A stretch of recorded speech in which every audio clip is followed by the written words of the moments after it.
Oi pessoal, como vocês estão? Nós continuamos com saudades, mas a gente sabe que agora ainda é o momento de permanecer se cuidando, né? Permanecer se protegendo, tá? Nós estamos felizes com os resultados que vocês estão tendo conosco. Nós ficamos muito felizes de receber a opinião de vocês, tanto dos pais quanto dos alunos. Isso é muito legal para a gente ter um feedback do que a gente está acertando, do que a gente precisa melhorar, né? E para poder também fazer um feedback com vocês, eu resolvi fazer um apanhado de todos os forms que vocês fizeram até hoje, dos 7 primeiros, na verdade, e pegar esses 7 primeiros forms e pegar as questões que foram mais erradas, tá? Não teve nenhuma questão que a maioria dos alunos errou ao invés de acertar. Não aconteceu, mas o que eu fiz? Eu peguei as questões que teve uma porcentagem mais alta de erro para poder fazer uma correção com vocês. Aí no final eu retomo para a gente fazer a finalização da aula. Eu quero só fazer uma leitura antes com vocês de uma coisa que eu escrevi e eu espero que vocês gostem. Aprendendo com os erros. Errar faz parte da construção do conhecimento. Quando retomamos o que erramos e entendemos o motivo desse erro, construímos um conhecimento sólido.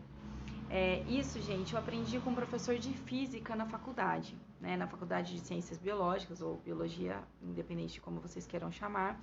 Nós temos aula de física. E um professor, uma vez, eu lembro que eu queria tirar 10 na prova, né? E eu fui questionar por que eu tinha tirado 9. E aí ele me chamou e ele falou assim, ó, aqui, tá vendo? Ó, você, na hora que você foi colocar a velocidade média, você só colocou quilômetros e não quilômetros por hora. Então foi um erro assim bobo, que ele descontou um ponto, porque a questão valia um ponto, e realmente, quilômetros é distância, quilômetros por hora é velocidade, né? Então, eu nunca mais esqueci disso. E ele me falou, olha, toda vez que a gente pega e olha o porquê que a gente errou e entende o nosso erro, nunca mais a gente erra. E realmente eu nunca mais errei isso, tá? Foi uma coisa que eu aprendi e guardei pro resto da vida, então é por isso que eu falo muito isso para vocês, pessoal, cuidado com as unidades. As unidades vocês têm que colocar tudo certinho, né?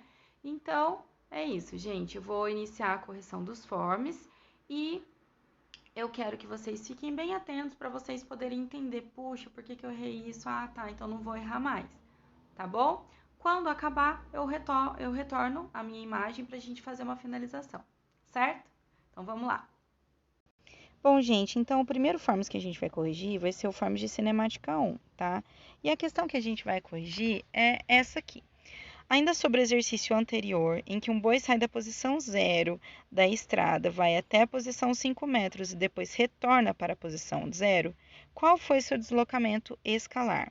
Aí eu dei a dica ainda para vocês lerem as anotações de vocês, na terceira página de anotação de vocês, certo? E o seguinte, pessoal, no deslocamento escalar, vocês vão considerar a diferença de deslocamento inicial e final, né? Diferença você vai fazer que conta? Subtração. E a subtração, se ele saiu do ponto zero, andou independente do tanto que ele andou, mas ele não voltou para o ponto zero, quanto que é 0 menos 0? 0 menos 0 é 0. Então, o deslocamento escalar do boi foi 0, porque apesar dele ter saído de um local e ido para outro, ele voltou e ficou no mesmo local, tá? Então, a diferença, a conta de menos, seria 0 menos 0, que daria 0. Ainda nesse mesmo forms, pessoal, a questão que vocês mais erraram foi essa aqui, tá? Aqui estava pedindo para converter 10 metros por segundo em quilômetros por hora. Se vocês observarem a tabelinha que eu coloquei, metros por segundo para transformar em quilômetros por hora, vocês teriam que fazer o quê? Vezes 3,6. Então, 3,6 vezes 10. 0, 1 vezes 6, 6, 1 vezes 3, 3. Quantas casas tem depois da vírgula? Uma. Então, vou deixar uma casa depois da vírgula. 36 quilômetros por hora. Letrinha linda, né, gente? Mas deu para entender, tá? Vamos para o próximo exercício. No forms de cinemática 2, pessoal, essa questão aqui também foi bem errada, tá? Então, vou resolvê-la com vocês, com aquela letrinha maravilhosa de sempre da canetinha aqui do aplicativo, tá? Vamos lá. Ao passar pelo marco quilômetro 200 de uma rodovia, um motorista vê um anúncio com inscrição: abastecimento e restaurante a 30 minutos. Considerando que esse posto de serviço se encontra junto ao marco 245 dessa rodovia, pode-se concluir que o anunciante prevê que os carros que trafegam nesse trecho uma velocidade média de quantos quilômetros por hora? Então, gente, olha só. O ponto inicial era 200, certo? O ponto final era 245, certo? Vocês podem resolver por regrinha de 3, ou vocês podem resolver usando a fórmula. Vamos resolver usando a fórmula, vai? Vamos lá. Então, a diferença que eu tenho de ponto final e ponto inicial vai ser 245. Deixa eu pegar minha canetinha. 245 menos 200, que fica quanto? Fica com 45 quilômetros, certo? Então, tá. A fórmula de velocidade média, qual que é, gente? Velocidade média é igual a distância sobre o tempo. Qual foi a minha distância?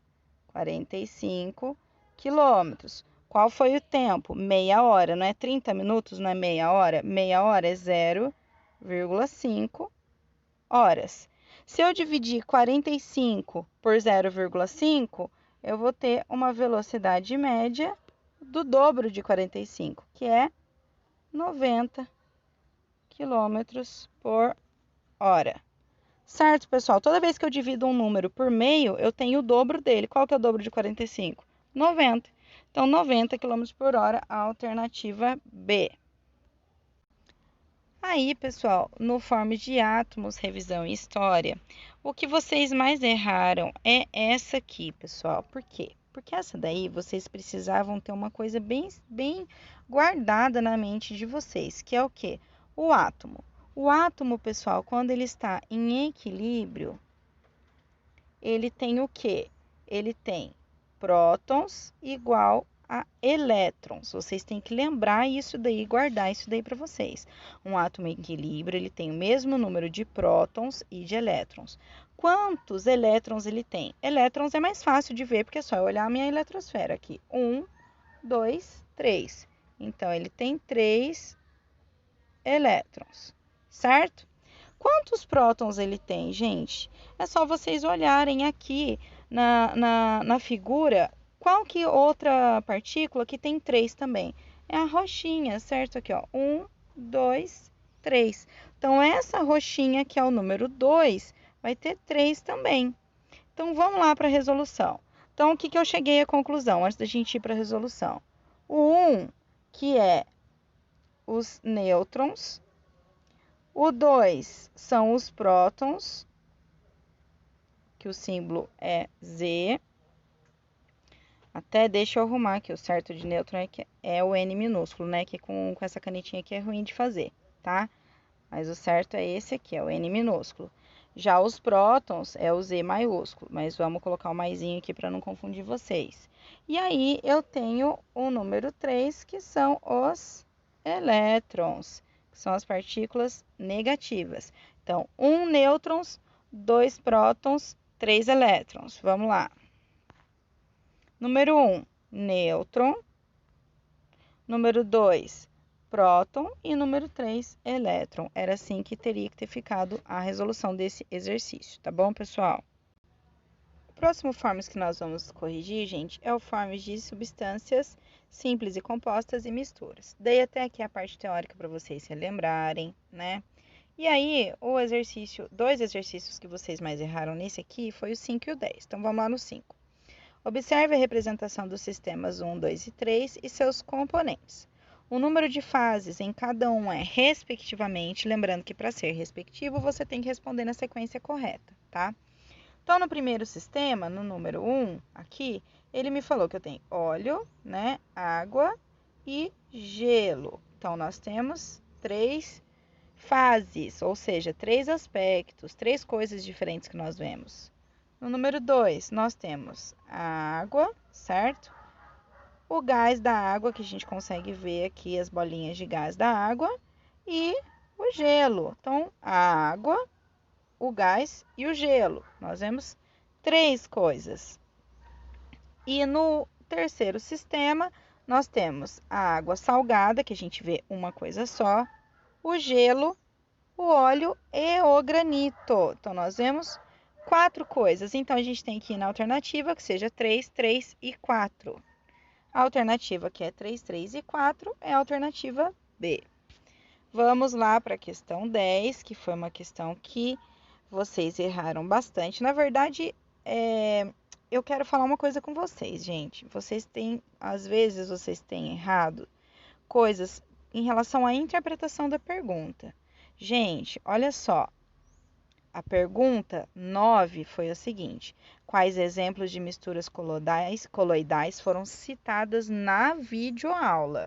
Eu não quero saber outras misturas coloidais, eu estou perguntando quais foram citadas na videoaula. Por que eu fiz essa pergunta? Porque eu sei que tem gente que não tem assistido o vídeo do começo ao fim. Então, eu vou começar a perguntar esse tipo de coisa, tá? E aí a pessoa foi lá e me deu outras coisas que eu não citei na videoaula, então as pessoas que colocaram outras coisas eu deixei como errada, tá? Porque faz parte da questão interpretá-la, certo? E na 10 está lá, de acordo com a videoaula, o que são misturas coloidais? O que eu disse na videoaula, gente? Misturas coloidais são aquelas que têm a aparência a olho nu de mistura homogênea, porém ela é heterogênea microscopicamente falando, certo? E um monte de gente respondeu um monte de coisa nada a ver, e aí, sinto muito, tive que dar errado. Tentei considerar o máximo que eu pude, porém, gente, ó, eu falei de acordo com a videoaula, tá? Então, fiquem atentos a isso. Pessoal, esse aqui é o Forms sobre matéria, o primeiro Forms sobre matéria, tá? E as questões que vocês mais erraram nele foi a 1, a 4 e a 5. Então, vamos lá, a 1. Durante o nosso dia a dia, fazemos diversas misturas de substâncias, principalmente na cozinha. Sabe-se que misturas homogêneas apresentam um aspecto apenas. Misturas heterogêneas são aquelas que apresentam 2 ou mais aspectos, ou seja, 2 ou mais fases. Qual das misturas a seguir é homogênea, ou seja, eu vou olhar e vou ver uma coisa só. Água e óleo? Não, gente, água e óleo você vê 2 coisas bem separadas. Água e álcool? Se eu misturar água com álcool, eu não consigo diferenciar um do outro, certo? Água e sal, se eu não mexer, eu vou ver a diferença entre eles, né? Para eu conseguir diluir o sal, eu preciso mexer o sal ou deixar ele bastante tempo lá para eu não ver mais a diferença, tá? Ferro e areia, você consegue ver bem a diferença entre eles.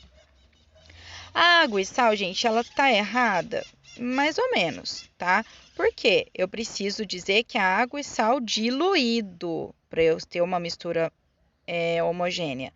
Então, a questão mais correta nesse é essa aqui, água e álcool, tá? Vamos lá, para a questão 4.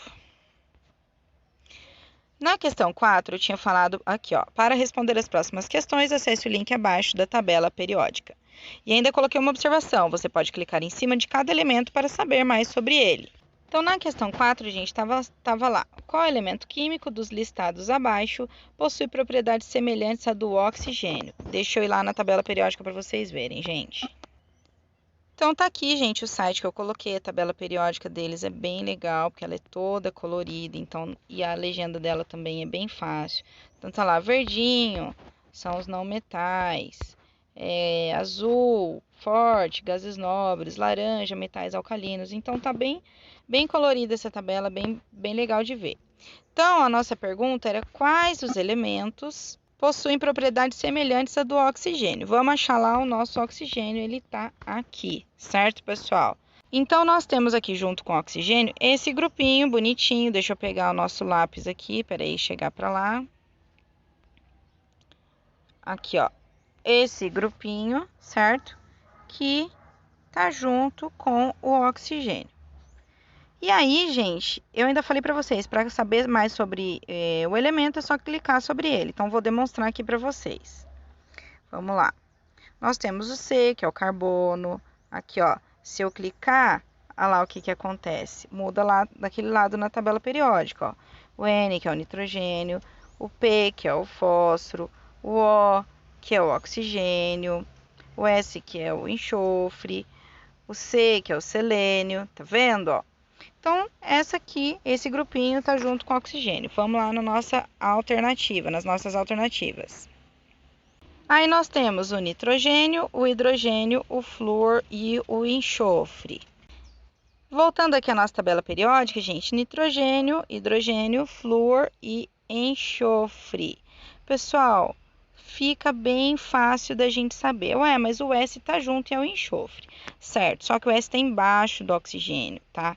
Então, ele tá em outra galerinha, que apesar de ser verdinho junto com o oxigênio, ele tá... vocês ainda vão aprender que as colunas e as linhas da tabela periódica, eles indicam que estão mais parecidos ou menos parecidos, características mais semelhantes ou menos semelhantes. Então, gente, é o nitrogênio, por quê? Porque ele está na mesma linha que o oxigênio, tá bom?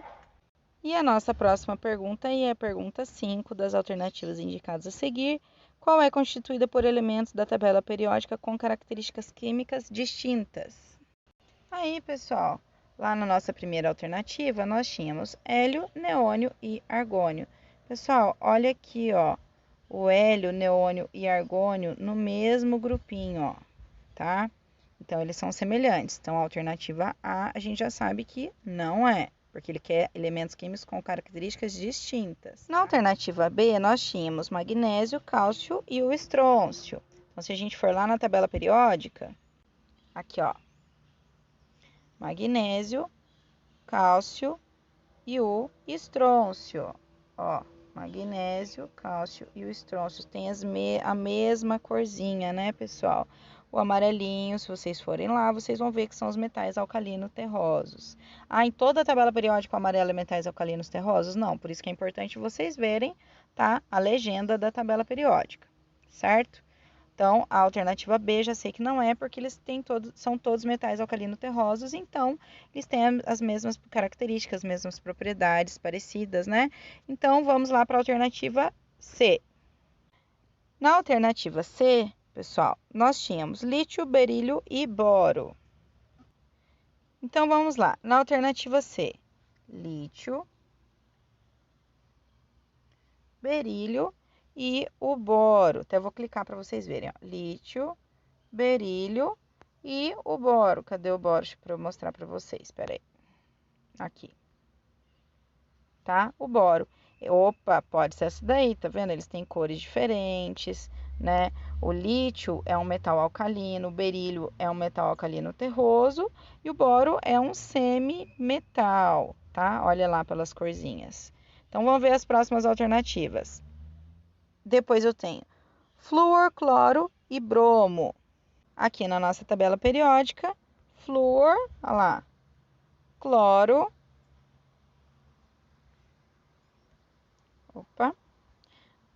cloro e bromo, todos azuisinhos, certo? Que são os nossos halogênios. Então, gente, são iguais, né? Essa alternativa não é. E por último, lítio, sódio e potássio. Lítio, sódio e potássio. Então, essa alternativa também não pode ser, certo?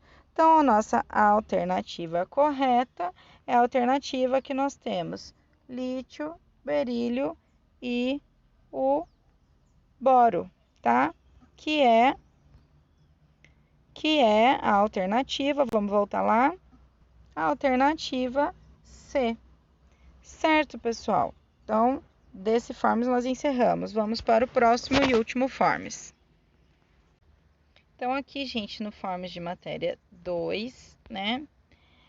Nós vamos corrigir aqui o número 3, o 9 e o 10. 3. Numa indústria de fabricação de metanol, CH3OH, a queda acidental do álcool no reservatório de água, pessoal, álcool e água, já acabei de corrigir uma questão disso com vocês, de álcool e água potável tornou-a imprópria para consumo. Apesar do incidente, duas características da água potável permaneceram inalteradas, ou seja, não mudaram. Quais foram essas características, gente? Se é uma mistura homogênea, álcool e água, eu sei que eu tenho ali só um aspecto, né? Então, mudou cor, pessoal? Cor não mudou. Então, beleza, a cor não mudou, mas a densidade muda quando eu misturo álcool e água, porque eles têm densidades diferentes. Sabor da água vai mudar se eu misturar o álcool, então não é. Ponto de ebulição também vai mudar. Por quê? Porque qualquer álcool ele é mais volátil do que a água, né? O odor, o cheiro, vai ficar com cheiro de álcool, a gente vai conseguir sentir. O calor específico também vai mudar. Cor e condutividade elétrica. Opa, essa daí provavelmente está certa. Sabor e ponto de fusão. Sabor muda, gente, ponto de fusão também. Então, a alternativa correta é a alternativa D. Cor e condutividade elétrica. Ele continua conduzindo corrente elétrica e não mudou a cor, certo? Vamos para o 9 e para o 10. Passei toda a parte teórica aqui para vocês, que vocês inclusive já tinham no caderno muitas delas, né? Mas para vocês poderem ter onde consultar. 9. Pessoal, a 9 nem precisava da parte teórica que eu passei. Ela mesma já dá a resposta para vocês. A dureza de um mineral reflete a resistência deste ao risco, ou seja, quanto mais resistente ao ser riscado, mais duro ele é. Daí tem essa escala de Mohs aqui, e ele dá a escala e está falando que está em ordem crescente de dureza. Qual é o menos duro? O 1, que é o talco. Depois, o 2, que é o gesso, 3, que é calcita, 4, fluorita, 5, apatita, 6, ortoclásio, 7, quartzo, 8, topázio, 9, coríndon e 10, diamante. Então, qual que é o mais duro? O número 10, é o diamante. Aí ele fala assim, de acordo com essa escala, é incorreto, pessoal, tem que ficar muito atento a isso. Incorreto afirmar que o diamante é o mineral mais duro? Essa tá certa, essa é verdadeira, então não pode ser essa, porque ele tá querendo a incorreta. Apenas o coríndon risca o diamante? Ninguém risca o diamante, gente. O diamante é o mais duro, então ele é o mais resistente ao ser riscado. Então essa aqui é falsa. A apatita é riscada pelo quartzo? Ah lá, a apatita, ela é riscada pelo quartzo? Sim, porque o quartzo é mais duro. O topázio e a fluorita riscam a calcita?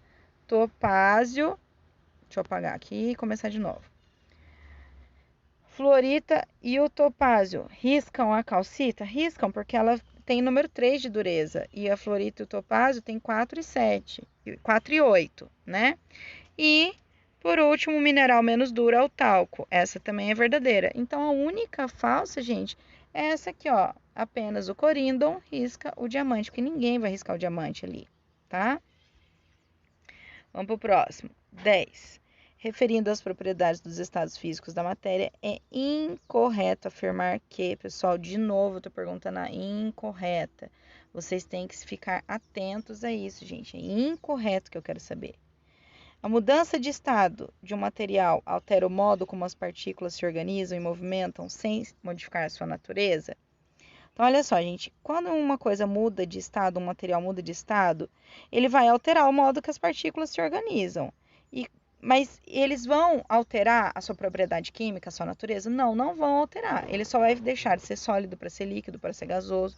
Então, essa é verdadeira, essa não é.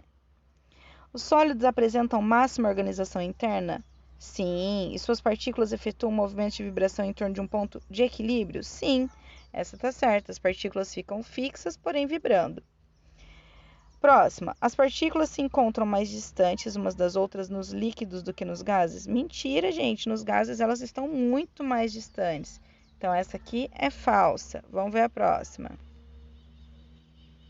Então, ficou VVF. As partículas que constituem os gases apresentam entre si grandes espaços vazios, tá certo? Fracas forças de interação, também tá certo. Favorecendo sua expansão e compressão, certinho. Eu posso expandir o gás ou eu posso comprimi-lo. Então, essa tá certa. Como ele quer a incorreta, a nossa alternativa é a falsa, que é a alternativa C. Bom, pessoal, espero que vocês tenham conseguido aprender bastante com essa aula de correção de exercícios. Espero que vocês tenham anotado as questões que vocês erraram no caderno, né? Ah, professora, por que você não falou no começo da aula? Pessoal, vocês já são grandinhos, Então, tem certas coisas que a gente não tem que falar. A aula, independente de ser minha, de ser do professor de geografia, de enriquecimento curricular, enfim, independente da disciplina, a aula tem que anotar, né, gente? Quando a gente anota, a gente consegue guardar melhor essas informações, tá bom? Então é isso. Até semana que vem, até a próxima aula. Tchau!